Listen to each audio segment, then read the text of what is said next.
Bismillahirrahmanirrahim. Wal maqalatul hadiyata asyara. Wal maqalatu ti makalah al hadiyata asyarata kang nomor 11. Iku anin Nabi sang Kanjeng Nabi Muhammad sallallahu alaihi wasallam nabi qol. Satune Nabi iku dawuh. As-shalatu imaduddin. As-shalatu ta salat utawa nglakoni salat utawa merjuangno salat. Jumenengno salat. Iku imaduddin iku dadi cagak agama. Wa balene malih as-shalatu te nglakoni salat utawa jumenengi salat utawa mbela-mbelani salat iku imaduddin iku dadi cagak agama. Asluhu tegese dasare din. Fakiwa mudini mongko te jejeki agama iku lae ora ana apa kiwa mudini iku ila biha kecuali kelawan salat. Dicek nglakoni salat jadi rene salat ya fasilitasi salat supaya kabeh. Kama annal baita kaya sak temene omah. Iku layakumu iku ora jumeneng apa bet, ora jumeneng illa ala amudi kecuali ngatasé saka-sakane bet. Faya mongko te salat tahqiqon niku nahqiqno. Nahqiqno wujudno lil ubudiyati maring sifat kemawulan. Dengan salat wong ketok kawula tenan sungkepan ning pangeran. Wa adaun lan nekani li haqqi rububiyati maring hake kepengeranane Allah. Lawa jami'ul ibadati utawi sakabehane pira-pira ibadat iku wasailu pira-pira lantaran. Iku wasailu pira-pira lantaran ila tahqiqi sihha maring nahqiqno rahasia-rahasiane salat. Terus niki kula terangaken nggih masalah salat imaduddin. Kula niku lami sangat di pikiran niki dan ini pasti benar. Sing darani salat iku nglakoni salat. Ya sing darani salat iki nglakoni no. Salat. Terus kula mulai takbir ngantos salam niku jenenge napa? Salat. Kemudian kita ini hidup di dunia nyata. Misalnya kena ramangan itu ora iso salat. Kok awak lemes iku ngadeg kaya ora iso apa meneh napa? Salat. Sehingga ada wasail wong kon mangan ben kuat salat. Kemudian ada wasail lagi, misalnya gini ini pengono tenan. Nabi Ibrahim itu nabi yang luar biasa. Beliau Khalilur Rahman. Dia tahu kalau fisik manusia itu kalau tidak makan itu tidak bisa sholat. Sehingga beliau itu ngerayu pangeran, ya Allah Rabbana liyuqimus sholat faj'al af'idatam minan nasi tahwi ilaihim warzuqhum minas samarat. Gusti tiang-tiang Mekah utawi pecinta Mekah atau siapa saja yang Islam niku paringi kelar mangan. Genak kelar mangan niku ben kelar sholat. Sehingga para ulama juga mengkiaskan, misalnya begini. Kalau kita tidak punya otoritas politik, maka sholat dilarang. Sehingga kita juga menjaga otoritas politik supaya sholat itu tidak dilarang. Caranya gimana? Misalnya gini, saya ini buruh di pabrik milik Cina yang non-muslim. Gara-gara saya buruh dilarang apa? Sholat, karena mengganggu jam kerja. Kalau saya mampu bikin koalisi buruh menuntut hak sholat, saya harus melakukan itu. Karena itu cara saya untuk mendirikan sholat. Atau kalau ada umat Islam mampu kaya dan bisa menciptakan lapangan kerja dengan membolehkan sholat, maka harus melakukan itu demi tegaknya sholat. Makanya ini kelirunya kita. Nyongkone ngelakoni sholat itu pokoknya dekne dewe sholat. Dia agak mikir bahwa untuk bisa sholat itu dibutuhkan kekuatan ekonomi, kekuatan politik. Saya tuh ngaji di mana-mana, saya ulang-ulang. Islam ke Selat Malaka itu Thailand sama Indonesia itu umurnya bareng. Cuma kebetulan Thailand nggak milih politik, negara dikelola non-Muslim. Tahu-tahu sholat itu dilarang di Thailand. Indonesia kebalikan, lah kiai ini seneng politik, keterusan nganti sakniki, paham ya? Akhirnya rawali songo itu Islam lagi rong generasi. Iku wis gawe demak napa? Wah, ratri mau sholat dilarang. Nara sholat ra iso dadi presiden. Jadi saiki sholat malah bupati kok ora sholat, terus ora ngarah dipilih, gubernur kok ora sholat. Lho, ora ngarah dipilih.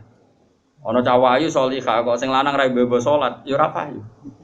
Iku keterusan, paham. Tapi ini mau cerita. Jadi karena redaksinya Quran itu wa iqamis sholat, mendirikan sholat supaya sholat itu berdiri, bukan kamu saja tapi seluruh negara. Dan itu dibutuhkan macam-macam tadi. Ibrahim nyontohkan kekuatan politik, kekuatan nomi bahwa untuk sholat itu harus warzukum minas samarot, harus ada materi fisik, yaitu orang makan. Terus di ayat umum Nabi Muhammad dicontohno ciri utama agama wis menang ku Muhammad wala yumakkinanna lahum dinahumul ladzir tadallahum wala yubaddilannahum min ba'di khaufihim amna. Ciri utama kemenangan Islam Muhammad, nak orang melaksanakan Islam itu sudah ada ketakutan. Disebut wala yumakkinanna dinahumul ladzir tadallahum. Jadi kira-kira perasaan kula ada satu negara yang lama sekali ada Islamnya, kemudian sholat di situ takut, sama negara yang sholat tidak takut. Cara alamat untuk futuhe pangeran yang milih negara yang sholat itu tidak takut. Mergo Allah ngendikan wala yumakkinanna lahum dinahumul ladzir tadallah. Allah bikin tamkin itu kemampuan melakukan ibadah secara netral, secara kuat.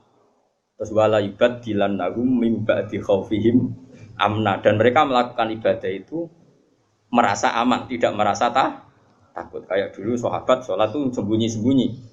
Pada Fathi Mekah sholat terang. Ini penting kalau ingat loh. Jadi sing sufi goblok ya ben mari, ben gelem rontok politik. Sing politik yo mari sholat itu ranggo tebar pesona. Jadi sepodo mari ini terus yang waras kowe tok ya ujug kowe nanti pikiran. Ya pokoke iki ngomong ilmu ngono ae napa, ora usah ujug-ujuban, pokoke ngomong napa? Ilmu. Ora usah terus rasa suci dhewe yo ora. Wong rom yo lagi tak kandhani iki wae.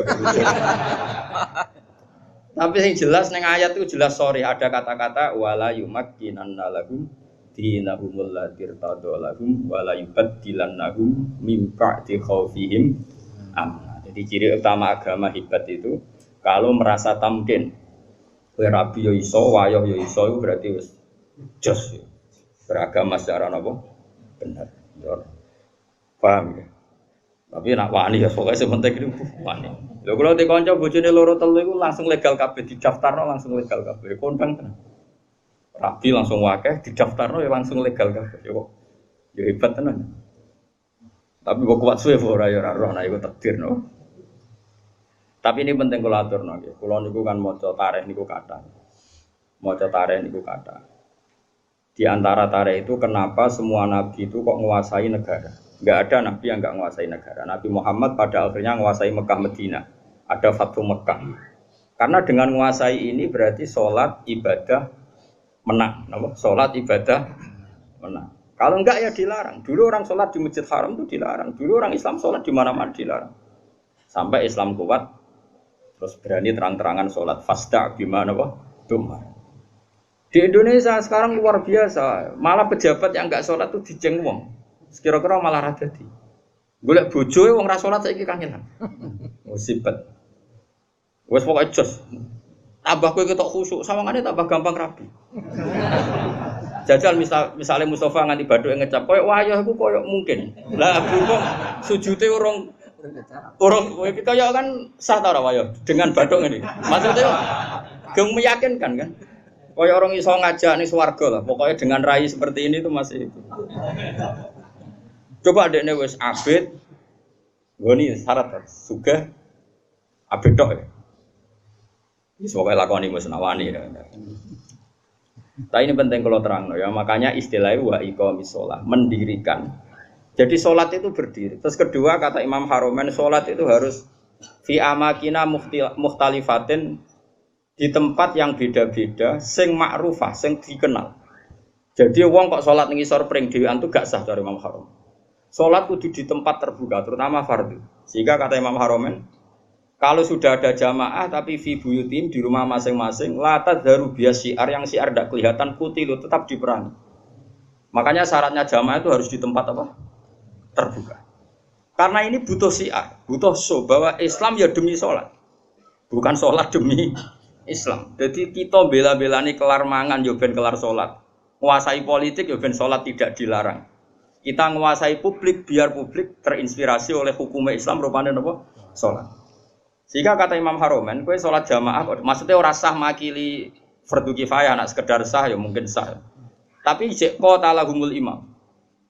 Dan Imam Haromen mensyaratkan fi amakina mukhtalifah, di tempat yang beda-beda. Jadi kalau kampung itu besar, di tengah desa harus ada jamaah, di pojok-pojok yang biasa digoni gerduwo itu juga harus ada jamaah. Lo pernah lo di dekat kampung saya itu? Jamaah itu satu, semuanya di masjid. Saya bilang jangan semuanya di masjid. Itu yang pojok desa itu agak gerduwe. Aku nggak musola di situ. Dibikin. Yo gerduwe mirip tenan. Ini penting saya utarakan karena tadi malaikat itu kan di semua buminya Allah itu akan nangis kalau ada bumi yang nggak dipakai sholat, nggak dipakai sujud. Karena malaikat ini menstatuskan bumi itu makhluk sujud.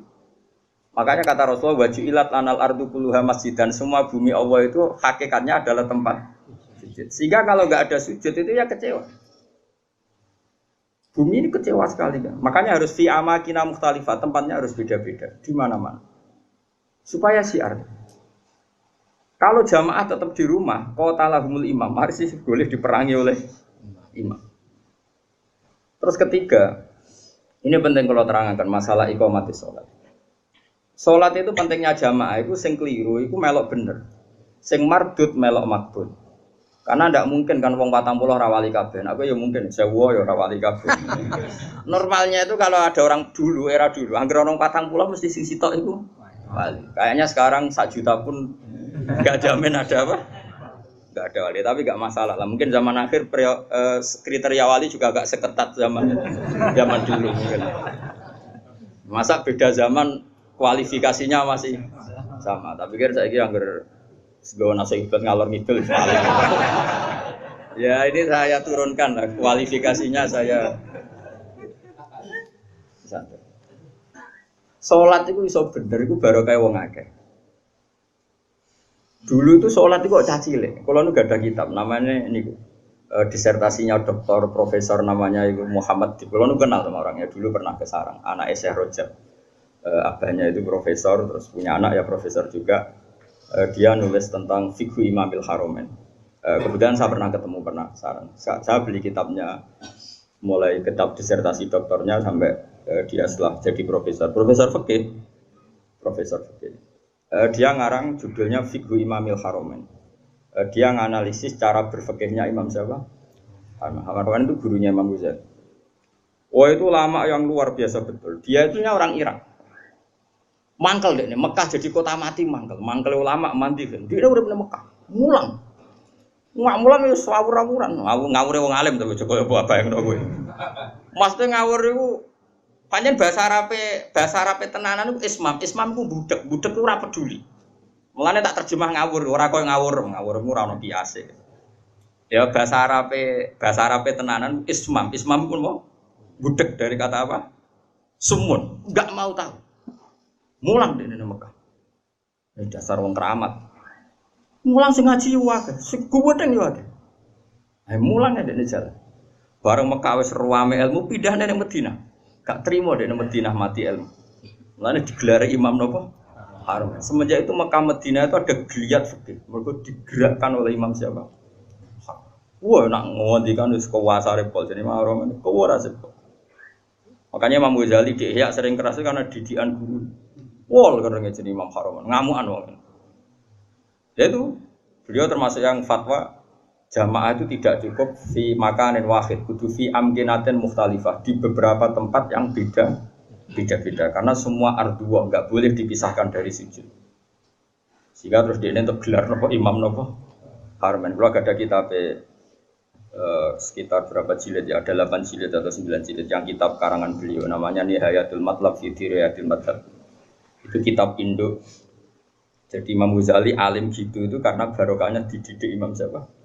Haroman. Haroman itu luar biasa. Yang paling saya kenang dari Imam Haroman itu gitu. Nak ngendikan gua ambek ngamuk. Wis masyhur. Kok yang menang kalah itu ngamuk. Tapi ngamuk wong alim ya tetep keramat terus. Kowe ngamuk ya guyu cilik. Ya apa ya koyo stres ngono modele ngamuk enak wong ora alim itu terus koyo mergo rondo. Tapi nang ngamuk wong alim itu duwe napa? Terus dia menulis faedahnya sholat. Jadi perjuangannya Rasulullah kayak begitu sampai jihad, sampai perang supaya sholat itu tegak. Makanya dimulai Nabi Ibrahim ketok anak beliau Nabi betul ngendikannya Rabbana liyuqimus sholat supaya mereka melakukan sholat. Cobalah karena mereka manusia kasih uang, kasih makan karena mereka kalau nggak makan nggak kuat. Rabbana liyuqimus sholat. Saya bela-belain mendoakan penduduk Mekah punya uang itu supaya liyuqimus Berarti fas sholat maksudah tujuan kita makan adalah ben kelar. Sekarang kan enggak. Ayo sholat sik ben mangane enak. Berarti mangane ku tujuan, sholate ku lan iku innalillahi wa inna ilaihi raji'un. Lane kena buka Ramadan. Niku cara aku sampe mangan sik, aja sok khusuk terus ora usah mangan. Ben mangan sik ben salate tenang. Ayo salat sik ben bukane tenang. Berarti kowe bela-belani mangan, salate mau lantaran. Usum ndi nek kene kowe. Lane ora wali-wali. Tak delok raine iku durung wali, mergo iku cek salah. Tapi nanti kualifikasinya diturunkan jadi wali supaya gampang jadi apa?